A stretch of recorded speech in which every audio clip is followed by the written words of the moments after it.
Son las 8 de la mañana y 6 minutos, como hemos anunciado. Ya estamos con el economista Carlos Anchundia, acá con el licenciado Orlando Murillo. Vamos a conversar con el presidente del Colegio de Economistas del Guayas. Propuestas que ustedes han planteado, economista, al presidente de la República para reactivar la actividad productiva. Entiendo que han presentado dos propuestas, dos proyectos, pero que lastimosamente no han recibido respuesta del gobierno y de sus funcionarios.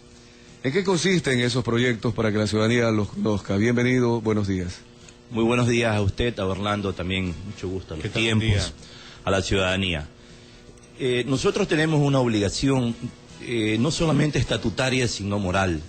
Si somos representantes de un gremio de profesionales que tienen que ver con la actividad económica en este caso, hicimos unas propuestas o unas cartas que sintetizan lo siguiente. Le decíamos al gobierno nacional de que ya era un momento válido y un momento urgente sincerar las cifras de los subsidios que el Estado viene entregando a los ciudadanos.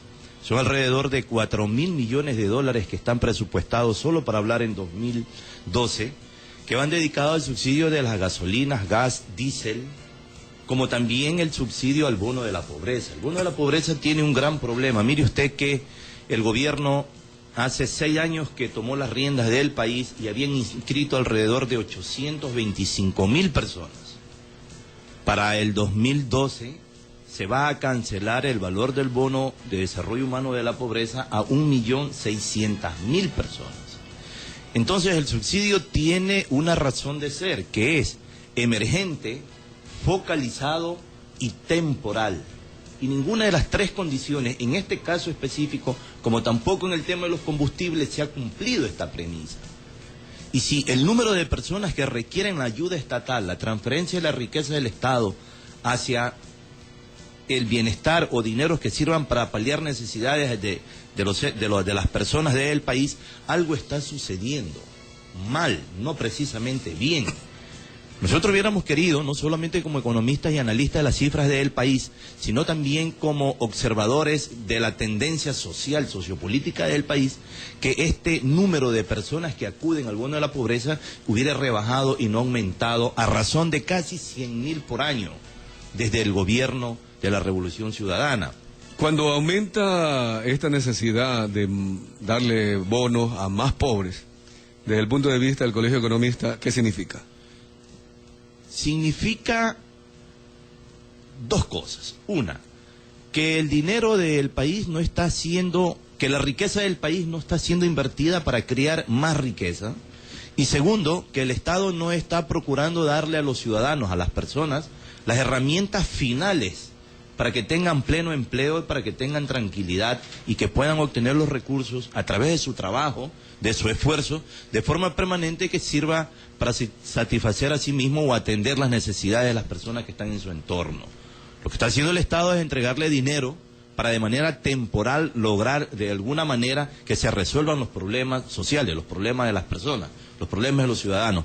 Y eso no es la responsabilidad ni es tampoco el factor medular que tiene que tener un gobernante, un Estado. Con esta respuesta, economista Carlos Anchundia, usted como presidente del Colegio de Economistas del Guayas, desde el punto de vista económico-político, o la economía política, ¿cree usted que la razón de no aceptar sus proyectos, y en este caso uno de los factores, la eliminación o disminución de los subsidios, sería porque no coincide con la ideología del proyecto político de la Revolución Ciudadana, que ayer inclusive aquí nos permitíamos analizarla, como un populismo que primero utiliza los recursos del Estado a criterio del gobernante y de sus allegados, y por otra parte también para movilizar a la sociedad, sobre todo a los pobres, subvenciona precisamente la pobreza?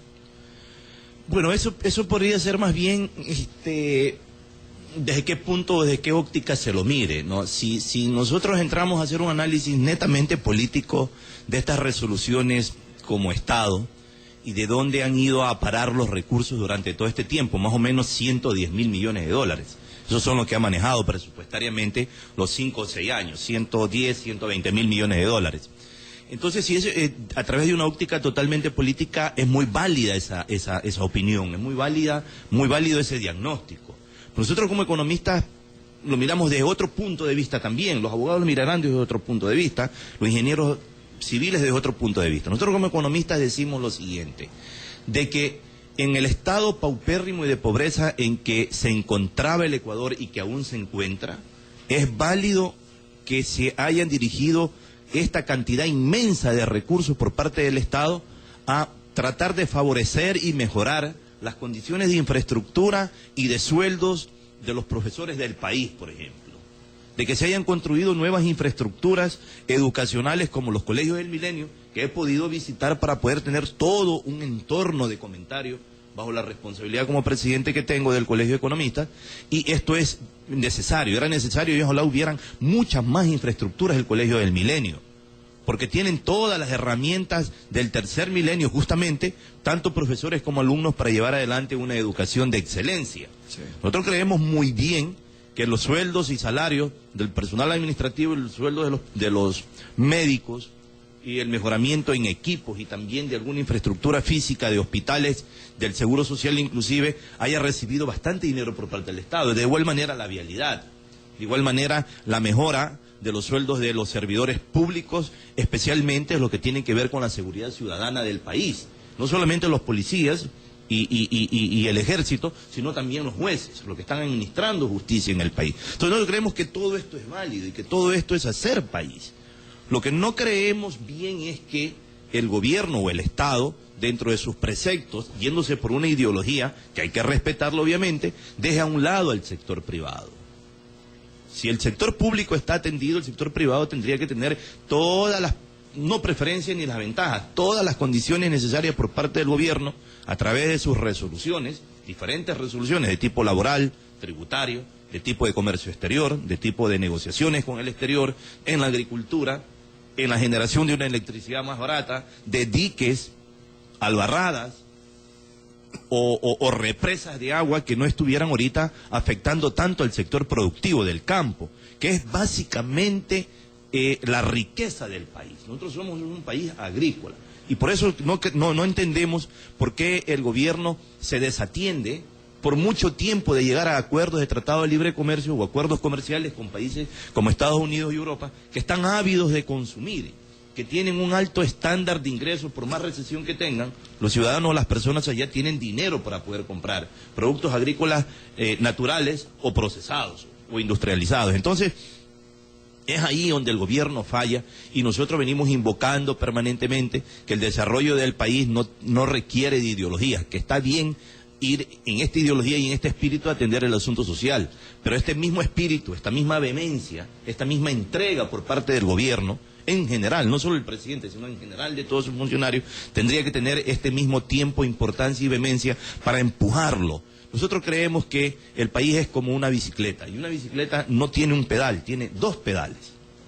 Y si usted solamente genera fuerza en un pedal, tenga la seguridad de que va a tardar mucho en llegar a la meta. Economista, y hoy por hoy solo funciona el pedal de la función pública, del gasto público. Economista Anchundia, en este análisis que usted hace, ¿en qué medida también la responsabilidad en cuanto al manejo económico cabe en la Asamblea Nacional, teniendo en cuenta que la Constitución le demanda no solamente la ejecución o la elaboración de leyes, sino también la fiscalización? Y en ese campo, al parecer, ustedes están asumiendo con la información que piden ese tipo de acción que le corresponde a la Asamblea, porque al final de cuentas advierto que en la comunicación que dirigen al presidente de la República están solicitando una rendición de cuenta de qué es lo que se han hecho con los recursos del Estado. Lamentablemente el Estado ecuatoriano y con la Constitución de Montecristi está diseñada de esa manera, de que la Asamblea Nacional poco o nada puede hacer, porque todas sus propuestas económicas que no han existido pensando en la mayoría de los ciudadanos, sino que las pocas que han salido de ahí son producto de insinuaciones del poder central del Estado, del gobernante, ¿no, verdad? Pero al no tener ni los votos, ni tampoco esa conciencia, la Asamblea no ha hecho nada por el Ecuador. Y cuando ha intentado hacerlo, viene el veto presidencial, o el silencio presidencial, y cualquier iniciativa ha quedado en el olvido cuando se ha requerido de la participación del sector privado, y cuando se ha requerido por parte del Estado, este mismo silencio o inacción ha procurado que estas leyes entren en plena vigencia. Ahí tenemos las leyes tributarias, por ejemplo, las leyes de la salida de impuestos a los capitales hacia el exterior, que vinieron a agravar enormemente el costo de producción, porque somos totalmente dependientes. La balanza comercial en el año 2011 acusa déficit. La balanza comercial en general. De 8.000 millones de dólares. Es bastantísima Bastante plata. Es casi los 9.300 millones, que es el valor de exportaciones agrícolas y de productos no procesados que ha tenido el país hacia el exterior. Y ahí hay un nicho probable de 5.000 millones más que no se vienen realizando porque las expectativas que genera el gobierno a través de sus decisiones y de las no decisiones que toma aplacan al sector productivo, que no reinvierte, que no vuelve a generar, que no vuelve a comprar plantas, que no amplía sus plantas, que no manda a capacitar a sus empleados, a sus funcionarios, a sus técnicos, porque no sabe, está en la incertidumbre si todo esto va a ser un gasto inútil o va a ser un gasto que le va a servir en el proceso de producción hacia el futuro. Ya vemos por ahí un camino que se va despejando y dicen que van a ir ahora sí a hacer las conversaciones con la Comunidad Europea. Se le ha pedido que vuelva a sentarse a la negociación cuando Ecuador había renunciado en algún momento. Pero es que ya las urgencias, llega un momento en que las urgencias se convierten en pánico. Yo pienso que el gobierno está sintiendo Y estamos pánico. cerca de eso. Estamos muy cerca. Ahora yo creo, economista Carlos Anchundia, y esto me permito también interrogarle dentro de la siguiente pregunta. Usted como presidente del Colegio de Economistas del Guayas, usted habla en nombre de la institución. Me imagino que usted tiene las comisiones económicas, comisiones de proyectos, que de alguna manera han revisado todo esto para plantearle al gobierno las soluciones. Usted utilizó muy bien esta figura, solo se está pedaleando, podría ser con el pie izquierdo, lo que es el aparato estatal. Muy bien, hay que darle dinero al Estado y para que sus instituciones también se desarrollen, generen empleo inclusive. Pero no se está pedaleando, sería con el pie derecho, si el pie derecho fuera la actividad privada. ¿Cuáles son los incentivos específicamente, de manera concreta, que ustedes en esos proyectos piden al presidente para que haya inversión, para que haya generación de empleo en la actividad privada? Primero, respeto a las normas jurídicas que hay en el Ecuador. Segundo, renovar con los controles necesarios una mayor liberación respecto a la contratación de empleos. Tercero, hacer un control más exhaustivo a la banca privada del país, porque esa es una deuda pendiente del gobierno. Las tasas de interés a través de las cuales acceden los comerciantes, los microempresarios, los empresarios, los grandes industriales a los créditos bancarios no se compadecen, siguen siendo tasas del 16, 18, 19% en un sistema dolarizado. Y esa es una deuda pendiente por parte. Pero hay una banca estatal, el Seguro Social inclusive tiene su propio banco, que está incursionando ahora en inversiones productivas. Pero mire usted, es una porción tan pequeña con respecto a todo el volumen de dinero que se maneja en el sistema ecuatoriano y toda la demanda de dinero de crédito.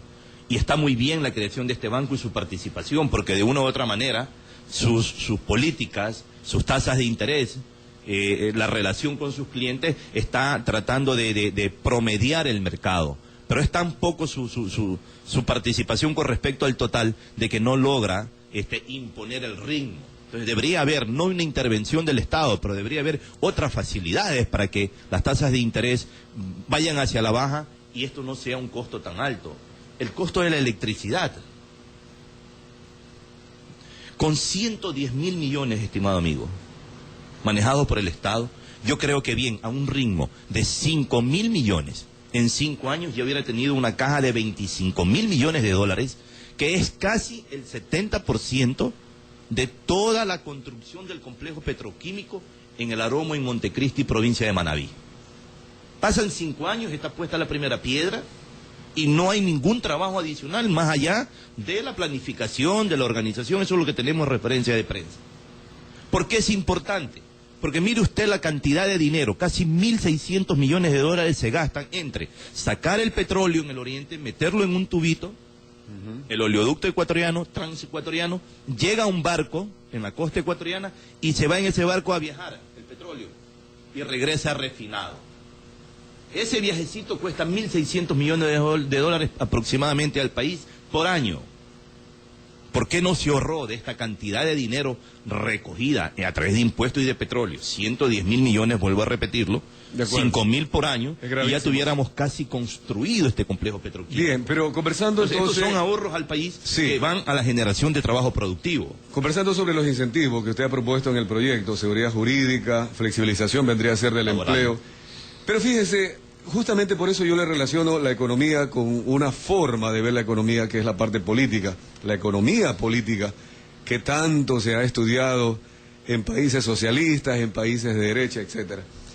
Pero allí es donde vuelvo a insistir en que quizás el proyecto que usted presenta como presidente del Colegio de Economistas del Guayas, economista Carlos Anchundia, no va acorde con la idea de la Revolución Ciudadana, porque, por ejemplo, seguridad jurídica, usted ha visto los problemas en que la justicia ecuatoriana está en este momento inmersa. El SRI, que nos ha vuelto a cambiar las reglas del juego con el tema de impuestos.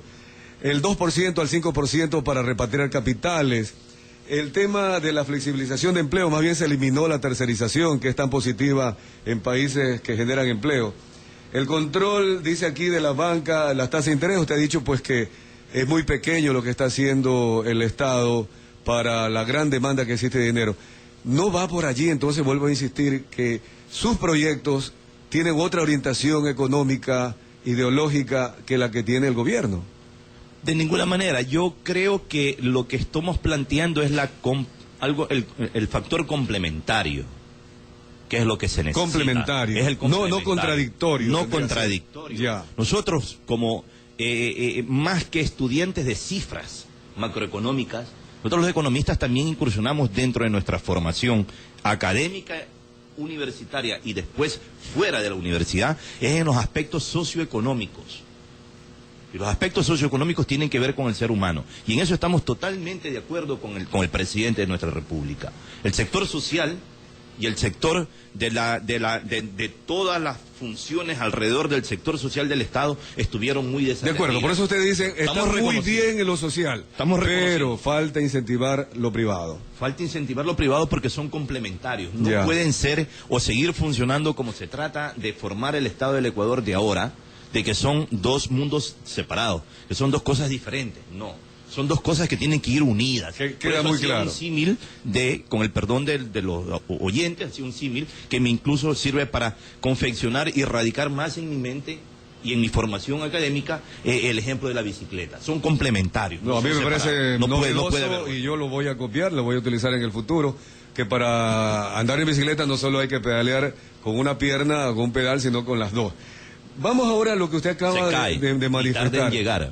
Claro. Sí, todos hemos andado en bicicleta. Y sobre todo cuando hay que subir cuestas, ¿no? Imagínese subir con una pierna. Claro. Bien, en el caso que usted acaba de decir, que como que nota que el gobierno estaría llegando a un momento de pánico, por eso intenta restablecer las negociaciones con la Unión Europea.